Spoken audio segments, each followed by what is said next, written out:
খাইতে উঠবেন, সাহারি খাওয়ার পর ফজরের আজানের আগে আপনি 10 মিনিট 5 মিনিট একটু আল্লাহর কাছে ক্যাবলামুখী হয়ে হাত তুলে রুমের লাইটটা বন্ধ করে একটু আল্লাহর সাথে কথা বলবেন।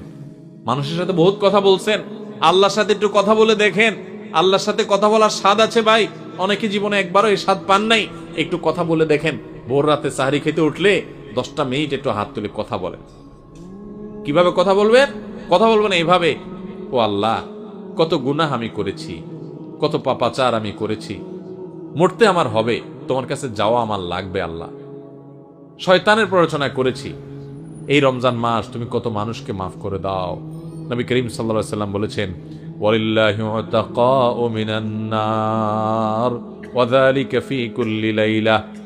রমজানের প্রত্যেক রাতে আল্লাহ তাআলা অনেক মানুষকে সাধারণ ক্ষমা ঘোষণা করে দেন, যে যাও অমুক অমুক অমুক অমুক, যাও তোমাদেরকে মাফ করে দেওয়া হলো, জাহান্নাম থেকে মুক্ত ঘোষণা করে দেওয়া হলো। আল্লাহ কত মানুষকে আপনি সাধারণ ক্ষমা করে দিবেন। আল্লাহ আপনার সাধারণ ক্ষমা পাওয়ার জন্য কোনো যোগ্যতার দরকার হয় না, আপনি চাইলে যাকে তাকে মাফ করে দিতে পারেন। দুনিয়ার প্রেসিডেন্ট প্রধানমন্ত্রী চাইলে একটা দেশের যাকে তাকে যা খুশি তা দিয়ে দিতে পারে। তাদের যদি ক্ষমতা, তারা তো মানুষ।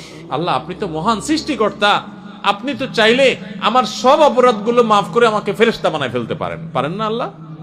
তো আল্লাহ আপনি আমাকে মাফ করে দেন।